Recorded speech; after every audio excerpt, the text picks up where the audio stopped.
guys, very warm welcome once again to your favorite channel, that is Lukman IAS Academy, turning your dreams into reality. So let's proceed in our today's special topic for the day, that is with regard to the RRR, right? अब RRR जो हमें यहाँ दिखाई दे रहा है, ये editor साहब इसको चेंज किया जाए। RRR हम मूवी के बारे में नहीं डिस्कस कर रहे हैं यार, ये बैनर हटाओ प्लीज। ओके नहीं दोस्तों, मेरे प्यारे भाइयों बहनों, ये सॉरी, RRR मतलब हम राइज रोर और रिवोल्ट की बात नहीं कर रहे हैं, हम राजामौली साहब की बात बिल्कुल नहीं कर रहे हैं। हाँ, RRR हमारे लिए एक बहुत ही प्रेस्टिजियस मूवी है, इसने देश का जो है नाम जो है इंटरनेशनल लेवल तक पहुंचाया, ऑस्कर जीत के आई, इसके जो है गाने ने जो है धूम मचाया, नाटू नाटू ने। ओके, लेकिन हाँ, with all due respect, RRR, thank you Rajamouli साहब इस बेहतरीन मास्टरपीस के लिए। लेकिन आज का हमारा जो सेशन है ये राइज रोर और रिवोल्ट के लिए नहीं है, ये है रिड्यूस, रीयूज और रिसाइकल। अब सही बैनर लगाओ, हाँ अभी ये वाला ठीक है। RRR, reduce, reuse, recycle. Okay, so we know it very well how much difficulty we are facing in our environmental protection programs. किस तरीके से हम देख रहे हैं कि ग्लोबल वार्मिंग ने average annual temperature of the earth को 1 से 2 डिग्री सेल्सियस एनुअली बढ़ा दिया है। हम देख रहे हैं किस तरीके से इस ग्लोबल वार्मिंग ने आइस कैप्स पिघला रहे हैं, ग्लेशियर्स पिघला रहा है, जिसकी वजह से जो सी लेवल है वो राइज होता जा रहा है।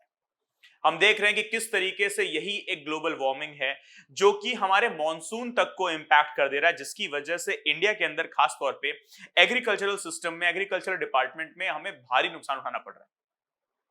अगर हम बात करें हमारे दिल्ली एनसीआर रीजन की, तो ये जो मार्च अप्रैल के जो महीने होते थे जहां हम दिल्ली वालों को बहुत ज्यादा गर्मी झेलने को मिल जाती थी ऑन एन एवरेज, हमें मार्च और अप्रैल का महीना जो होता था वो हमारे लिए गर्मियों की शुरुआत हो जाती थी। मार्च लास्ट, इनफैक्ट होली के बाद हम कह देते थे कि भाई अब तो घर में जो एसी, पंखा, कूलर जो है उन्हें चलाना शुरू करें। लेकिन अब की बार हमने क्या देखा कि हमारे लिए एज अ कॉमन मैन, हमारे लिए दिल्ली का जो टेम्परेचर था, जो वेदर था, बड़ा खुशनुमा था। लेकिन वहीं इसी दिल्ली एनसीआर रीजन के अंदर और इसके आसपास के लोकेशंस के अंदर जो बेचारे किसान थे, उनके लिए ये मौसम खुशनुमा नहीं था।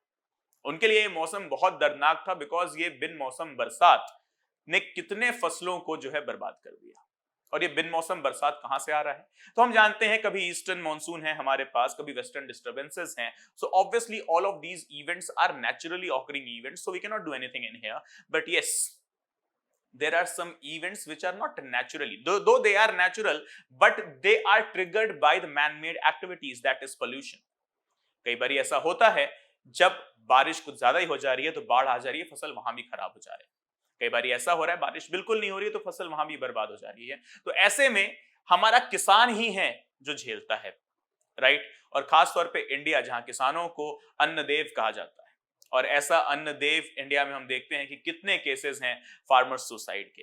हाँ, कहीं गवर्नमेंट की तरफ से प्रॉब्लम हो जाती है, कहीं मार्केट की तरफ से प्रॉब्लम हो जाती है, कहीं लोकल इश्यूज आ जाते हैं, लेकिन इन सब से अलग नेचुरल यानी कि एनवायरमेंटल, क्लाइमेटिक, वेदर रीजंस भी बहुत बड़ा रोल प्ले करते हैं, right? So when we figure about this RRR concept, that is why we have come forward with this, that we need to protect our environment at the very best.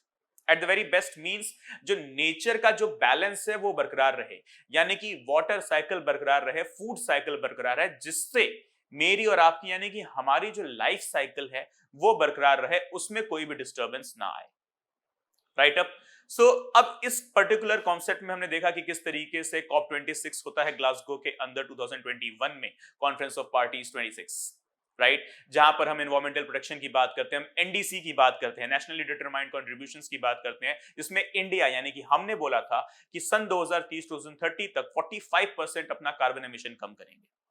Kyoto protocols की बात करें अगर हम, या Copenhagen की बात करें, Montreal या रियो डी जेनेरियो समिट्स की बात करें, जहां पर अमेरिका और चाइना जैसी बड़ी सुपर पावर्स जो कि इंडस्ट्रियलिस्ट कंट्रीज हैं, कैपिटलिस्ट और कम्युनिस्ट कंट्रीज हैं, जहां पर इंडस्ट्रीज अपने बूम पर हैं, यानी कि पॉल्यूशन का जो प्रोडक्शन है वो भी अपने बूम पर है, इन कंट्रीज ने भी बोला है कि ये मैक्सिमाइज करेंगे, मैक्सिमम कोशिश करेंगे कि 40 to 50% कार्बन एमिशन को ये रिड्यूस करें in the upcoming years, in the upcoming next year, in the next upcoming decades, okay, a decade or two, right? ये अमेरिका और चाइना के कमिटमेंट्स हैं। क्योटो प्रोटोकॉल के अंदर, मॉन्ट्रियल प्रोटोकॉल के अंदर, रामसर कन्वेंशन के अंदर, कॉप 15 के अंदर, कॉप 26 के अंदर, right? These are all the conventions, these are all the commitments given by these superpowers only, that we are committed to reduce the carbon emission. यानी कि हमें कुछ नहीं, सिर्फ और सिर्फ हमारा एनवायरमेंट प्रोटेक्ट करना है, ग्रीनरी बनाए रखनी है, ग्रीन प्लैनेट को ग्रीन प्लैनेट बनाए रखना है। दो ऊपर स्पेस से देखोगे तो ब्लू प्लैनेट है, लेकिन ये ब्लू प्लैनेट भी तभी ब्लू बना रहेगा जब अंदर ग्रीनरी रहेगी, राइट? सो उसी ग्रीनरी को मद्देनजर रखते हुए, इन्हीं सब एलिमेंट्स को मद्देनजर रखते हुए कि भाई कोई तकलीफ ना हो किसी को, एनवायरमेंट से कोई परेशानी ना हो किसी को, उसके लिए हमारी सरकार ने बहुत ही वंडरफुल इनिशिएटिव लेते हुए, एनडीसीज को ही ध्यान में रखते हुए और यूनाइटेड नेशंस के मिलेनियम डेवलपमेंट गोल्स और सस्टेनेबल डेवलपमेंट गोल्स दोनों को ध्यान में रखते हुए निकाला है मेरी लाइफ मेरा स्वच्छ शहर, right? Life, that is Lifestyle and Environment Campaign, Lifestyle and Environment Mission of the Government. ध्यान रखिएगा, लाइफ मिशन के नाम पे हमारे पास दो होंगे। एक लाइफ मिशन है केरला का, हम उसके बारे में डील नहीं कर रहे हैं, जैसा कि हमने अपने DCA daily current affairs analysis session के अंदर भी डिस्कस किया था, लेकिन हम यहां पर बात कर रहे हैं life mission of the central government, that is government of India, not government of Kerala state. Okay, वहां पर भी एक लाइफ मिशन चल रहा है जो कि लोकल पुअर लोगों को, जो गरीब लोग हैं, जो अपना खुद का घर अफोर्ड नहीं कर सकते, उनको घर देने की बात कर रहा है life mission of Kerala. But हम जिसके बारे में आज डिस्कस कर रहे हैं, that is the life mission of the central government of India, that is lifestyle and environment. और उसी में आया मेरी लाइफ मेरा स्वच्छ शहर, माई क्लीन सिटी कैंपेन, जहां पर RRR सेंटर्स खोले जा रहे हैं। अब वंस अगेन, RRR सेंटर्स मतलब मूवी सेंटर्स नहीं, RRR सेंटर्स मतलब रिड्यूस रीयूज रिसाइकल सेंटर्स, जहां पर मैं और आप यानी कि हम सब हमारे पुराने कपड़े, प्लास्टिक के खिलौने, बैग, जूता, चप्पल जाकर डोनेट कर सकते हैं, जिसको उठाकर ले जाया जाएगा रिसाइकल प्लांट के अंदर और उससे नए प्रोडक्ट्स बनाए जाएंगे। यानी कि लेसर एंड लेसर वेस्टेज की कहानी को हम आगे कैरी फॉरवर्ड करेंगे। Okay guys, so please remember RRR, reduce, reuse, recycle centers जो है देश भर के शहरों में खोला जाएगा, और इन देश भर के शहरों में मैं और आप यानी कि हम सब जाकर अपने पुराने कपड़े, खिलौने, जूते, चप्पल, प्लास्टिक बैग्स वगैरह जो भी होंगे, ओके, उन्हें हम डोनेट कर सकेंगे, जिसकी मदद से, इस डोनेशन की मदद से जो सामान जो सरकार के पास पहुंचेगा, इसको रिसाइकल किया जाएगा, जिससे हम नए प्रोडक्ट्स को रीयूज कर सकेंगे, जिससे कार्बन एमिशन जो होगा यानी कि प्रोडक्शन ऑफ पोल्यूशन जो होगा वो रिड्यूस होगा, और हमारा ये जो ग्रीनरी है ये बरकरार रहेगी। मेरी और आपकी, हमारी जिंदगी जो है वो ऐसे ही खुशनुमा होकर चलती रहेगी, क्योंकि आगे आने वाले समय में अगर किसी भी किसान को अगर हम बोले या हम किसी भी इंसान या किसान और इंसान दोनों मैं मानता हूं अलग अलग होते हैं, क्योंकि इंसान तो इंसान होता है, लेकिन किसान इंसान नहीं, किसान हमेशा भगवान होता है, खुदा होता है। क्यों? क्योंकि वो हमें वही देता है जिसकी हमें सबसे ज्यादा जरूरत है, खाना, जिसके बिना मैं और आप जी नहीं सकते। ओके, तो इंसान भी और किसान भी जब मौसम की तरफ देखे तो दोनों ही बोले कि हाँ, खुशनुमा मौसम है, इस मौसम से ना तुम्हें तकलीफ है ना मुझे तकलीफ है, इंसान भी खुश है, किसान भी खुश है, यानी कि हमारा भगवान भी खुश है।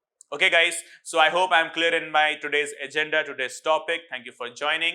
वीडियो अच्छी लगी हो तो प्लीज एक बार लाइक का बटन जरूर दबा दें, चैनल को सब्सक्राइब नहीं किया है तो प्लीज सब्सक्राइब का भी बटन दबा दें, और please do not forget to hit the bell icon so that you never miss any update from the Lukman IAS channel. Thank you so much guys, see you all soon, bye bye, take care, study well, जय हिंद।